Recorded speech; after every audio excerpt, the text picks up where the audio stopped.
నెహెమ్యా గ్రంథం 9వ అధ్యాయము 4 నుండి 10 వచనాలు ధ్యానించుకుని మనం ప్రార్థనలోకి వెళ్దాం. ఇక్కడ ఇశ్రాయేలుకి ఎజ్రా దినాల్లో వారు ఉపవాసం ఉండి గోనె పట్టు కట్టుకుని తగ్గించుకుని దేవుని యొక్క ధర్మశాస్త్రాన్ని వింటూ వచ్చారు. 3వ వచనంలో వారు ఒక జాము సేపు తామున్న చోటునే నిలబడి తమ దేవుడైన యెహోవా ధర్మశాస్త్ర గ్రంథమును చదువుతూ వచ్చి ఒక జాము సేపు తమ పాపములను ఒప్పుకొనుచు దేవుడైన యెహోవాకు నమస్కారం చేయొచ్చు వచ్చారు. నేను అందుకనే ముందుగా మన వాక్యం వినాలి. వాక్యం ఏం చెప్తుంది, మన జీవితం ఎట్లా ఉంది, మన విశ్వాసం ఎట్లా ఉంది, మన క్రియలు ఎలా ఉన్నాయి, వాక్యానుసారంగా పరీక్షించుకొని సరి చేసుకోవాలి. దినాల్లో అలా చేయని కారణం చేత వారు బబులోని చెరలోనికి వెళ్ళిపోయారు. దేవుడు నమ్మదగిన వాడై ఉండి 70 సంవత్సరాలు అయిన తర్వాత తాను తిరిగి వారిని విడిపించి తీసుకొచ్చాడు. తీసుకొచ్చిన తర్వాత వాళ్ళు వచ్చిన వారు తిరిగి వారికి వాక్యాన్ని ధర్మశాస్త్రాన్ని బోధించినప్పుడు వారు ఎటువంటి పొరపాట్లు చేశారో, తప్పులు చేశారో, ఘోరమైన అపరాధములు చేశారో వారు విన్నప్పుడు వెంటనే తాను తగ్గించుకున్నారు, గోనె పట్టు కట్టుకున్నారు.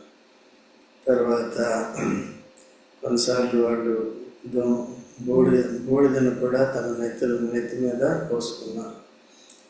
అంతగా దేవుని ఎదుట వారు తగ్గించుకున్నారు. అందుకనే కేవలం నోటి మాటతో కాకుండా క్రియాపూర్వకంగా మనం కూడా తగ్గించుకునే జీవితం ఉండాలి.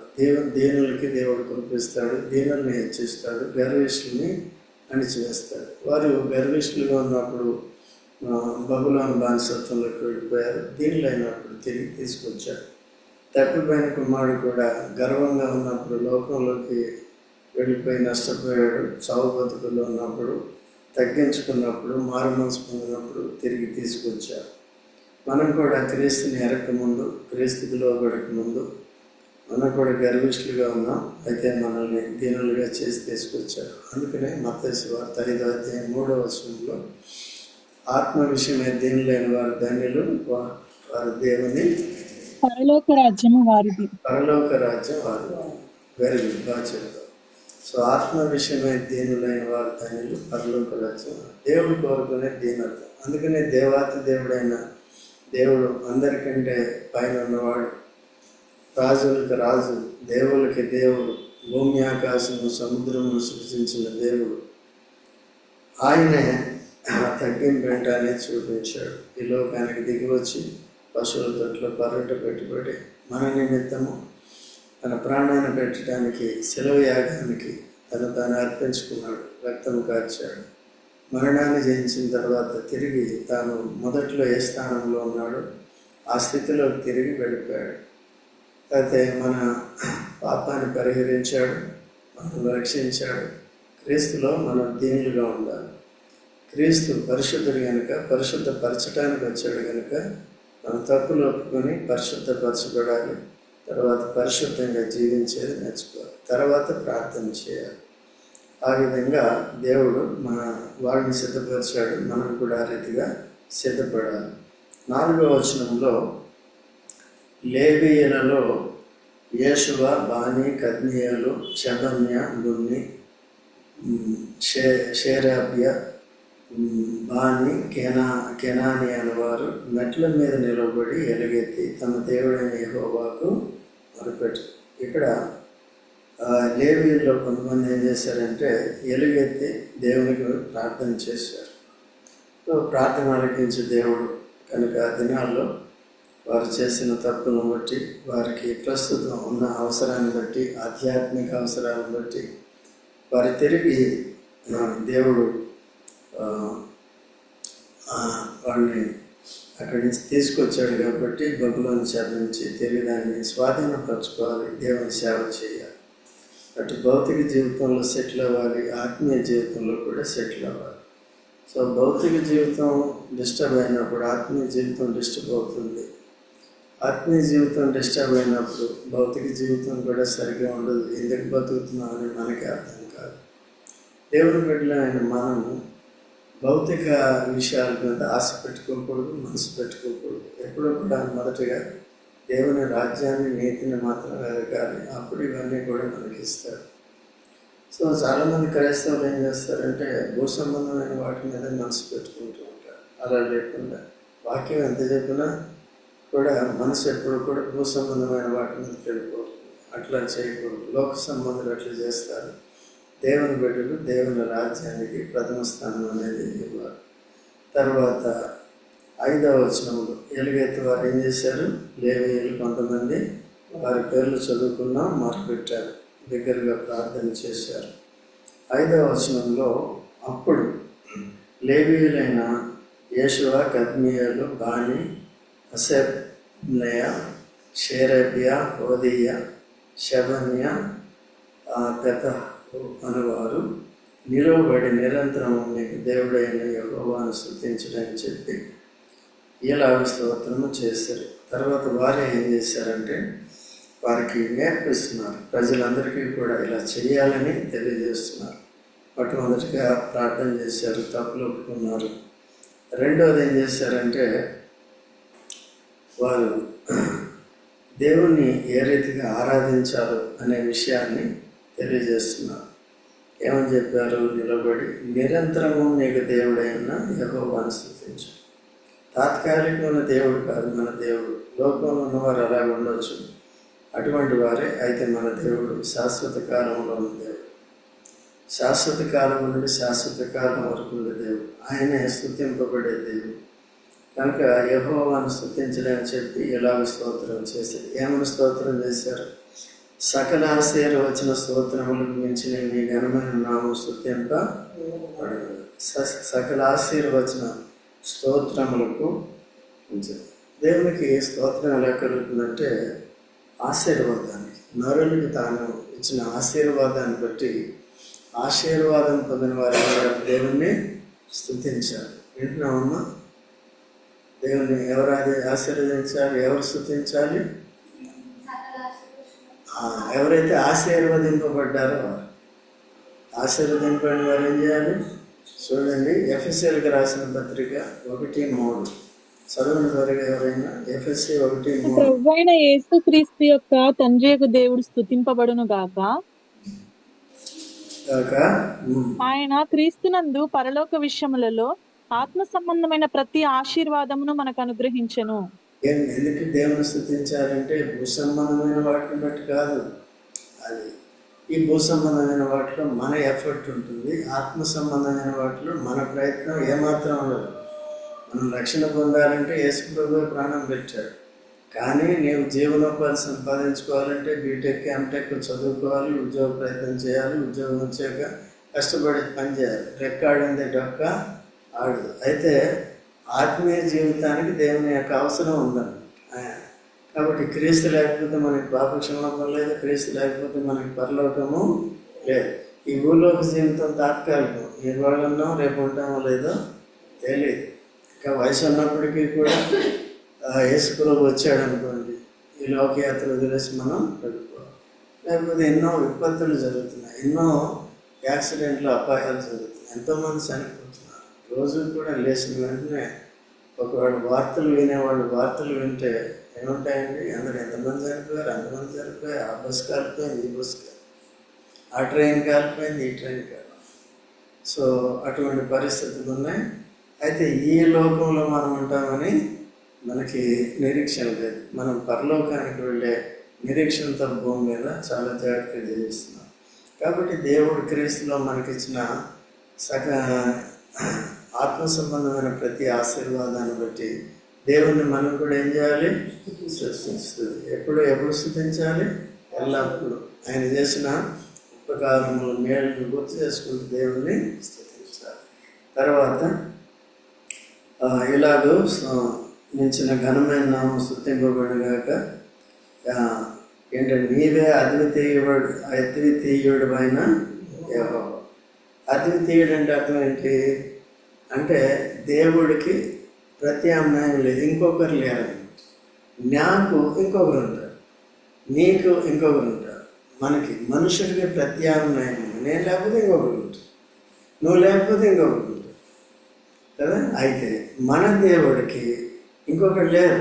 కానీ లోకం అంతా అద్వితీయ సత్యదేవుని వదిలేసి వేరే వాళ్ళని పట్టుకున్నారు. దానివల్ల ఏం లాభం? ఆ దేవుణ్ణి ఆరాధించలేరు, ఆ దేవుని స్తుతించలేరు, ఆ దేవుని ద్వారా ఆత్మ సంబంధమైన ఆశీర్వాదాలు పొందలేరు, నరక శిక్ష తప్పించుకోలేరు. ఈ లోకంలో దేవుళ్ళు ఆయన జీవితం గడిపి మోసపోయి నష్టపోతూ ఉంటారు. ఈ లోకం మట్టుకే వారు ఆశిస్తారు, ఆ కోరికలు నెరవేర్చుకుని దైవోగ్రతలు పాత్రలు. శిక్షించేది రక్షించేది ఈ దేవుడు యెహోవా. ఓకే అండి. కాబట్టి ఏమని వారికి ఎటువంటి గ్రహింపు వచ్చింది? ఎప్పుడు వచ్చింది వారికి? బాధల నుండి విడిపింపబడిన తర్వాత, బానిసత్వం నుంచి బబులోను నుంచి విడుదల పొందిన తర్వాత. మనకు కూడా యేసు ప్రభు ఎప్పుడు అర్థమయ్యాడు? మన నీచ స్థితిని, మన పాప స్థితిని మనం గుర్తించిన తర్వాత, యేసు ప్రభు రక్తంలో కడగబడిన తర్వాత, నూతన మనసు నూతన హృదయం వచ్చిన తర్వాత మనకు అర్థమైంది. మనలో యేసు ప్రభు ఏం చేశాడు? మార్పు తీసుకొచ్చాడు, మారు మనసు ఇచ్చాడు. అప్పుడు అర్థమైంది మన స్థితి ఏంటి, ఇప్పుడు ఎట్లా మార్చాడు. దాన్ని బట్టి దేవుని ఏం చేయాలంటే, ఎవరంటే అద్వితీయ దేవుడు యెహోవా తప్ప వేరొక దేవుడు లేడు, యేసు ప్రభు తప్ప వేరొక రక్షకుడు లేడు. తర్వాత నీవే ఆకాశమును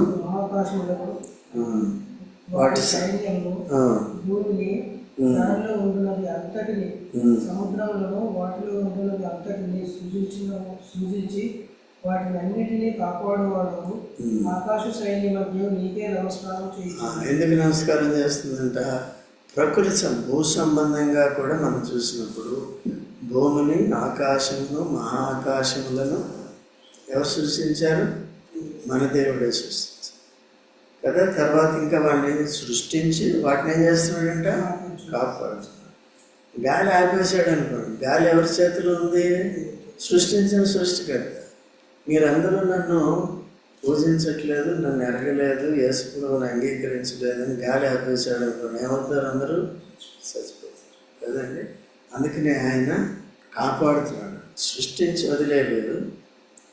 శత్రువు యేసు ప్రభు కూడా చెప్పాడు, నీతిమంతుల మీద అనీతిమంతుల మీద కూడా సూర్యుడిని ఉదయింపజేస్తున్నాడు, వర్షాన్ని కూడా ఇస్తున్నాడు.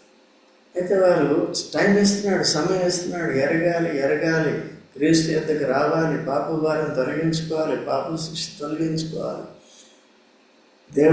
దేవుని ద్వారా సకలాశీర్వాదాలు పొందాలి. యేసు ప్రభు ద్వారా ఏమొస్తుంది?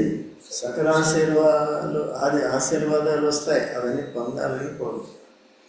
సో ఇలాగా ఈ గ్రహింపులోకి రావాలి. వాళ్ళు వచ్చారు, మనం కూడా విడుదల పొందిన వాళ్ళు. దేవుడిని మొట్టమొదటిగా సృష్టికర్తగా మనం అభివర్ణించాలి. ఓకేనా? 7వ వచనం, దేవా యెహోవా అబ్రహామును ఏర్పరచుకొని కల్దీయుల ఊరని స్థలము నుండి యువతలకు అతన్ని రప్పించి అతనికి అబ్రహాముని పేరు పెట్టినవాడు. అబ్రహాం అంటే మొట్టమొదటిగా అబ్రహాం పేరేంటి? అబ్రహాం.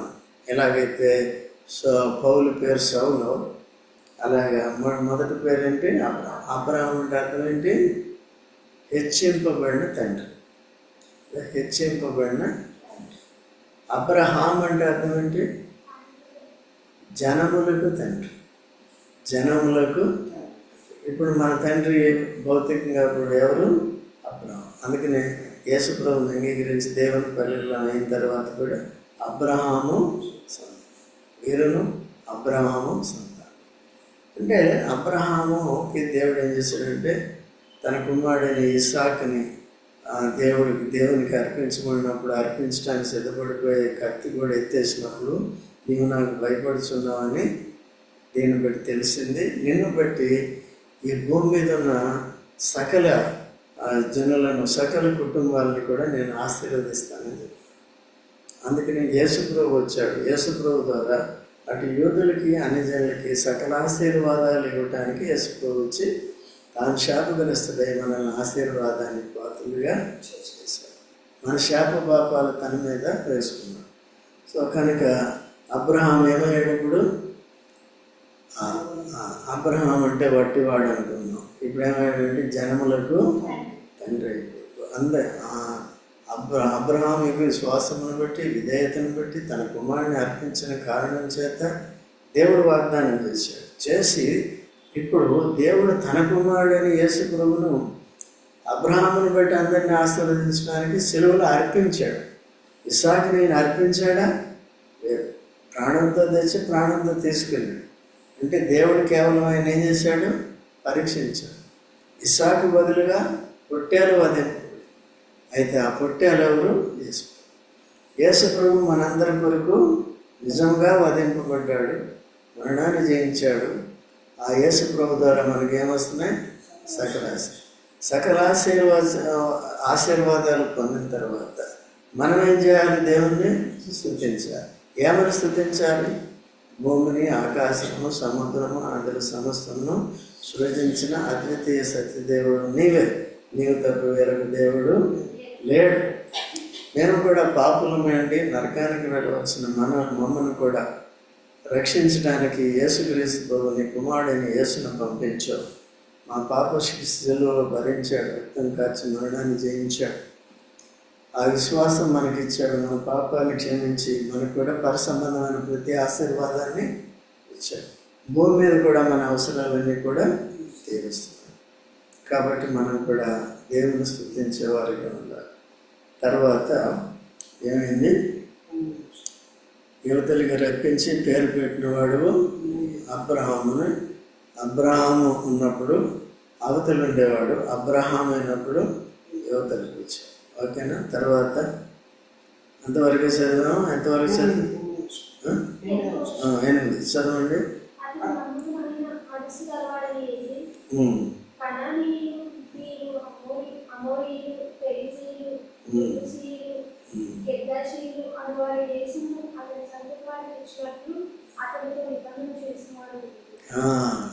ఎవరితో నిబంధన చేశాడు? ఇశ్రాయేలుకి ఏం చేస్తాడంటే, నేను అబ్రహాము నమ్మకమైన మనసు గలవాడిని ఎరిగి కననీయులు, హిత్తీయులు, అమోరీయులు, పెరజీయులు, యెబూసీయులు, గిర్గాషీయులు అను వారి దేశాన్ని, కనాను అంటారు కదా, కనాన్లో ఈ 6 జాతుల అన్య ప్రజలు ఉండేవారు. నిజానికి చూసినట్లయితే ఆదికాండం 13వ అధ్యాయంలో దాన్ని అబ్రహాము స్వతంత్రించుకున్నాడు. లోతు దాన్ని విడిచి సొదొమ గొమొర్రాలోకి వెళ్ళిపోయాడు. ఈయన ఎక్కడున్నాడు? ఈ కనాను దేశంలో ఉన్నాడు. ఇది నీకు నీ సంతానానికి ఇస్తానని చెప్పాడు. అయితే వీళ్ళు తర్వాత 400 సంవత్సరాలు ఎక్కడ? బబులోనులో ఉండటం, ఐగుప్తులో ఉండటం.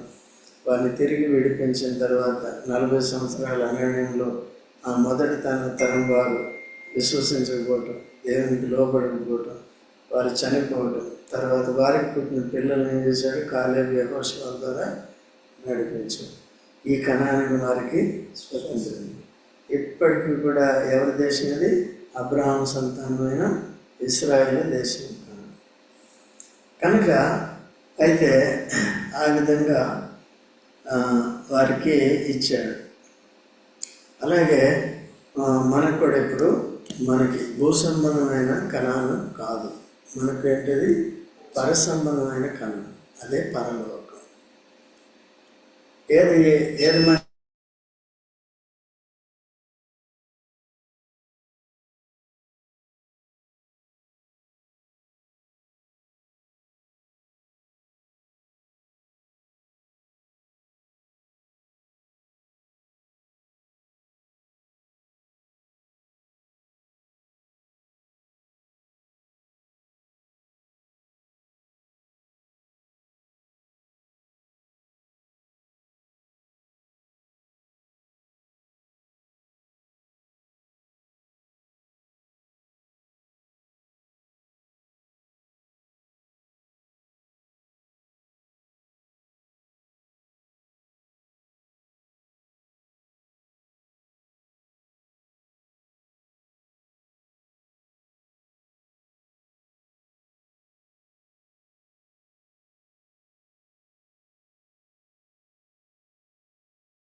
వస్తున్నారు అంకుల్, ట్రై చేస్తున్నారంట, కనెక్ట్ అవ్వట్లేదు.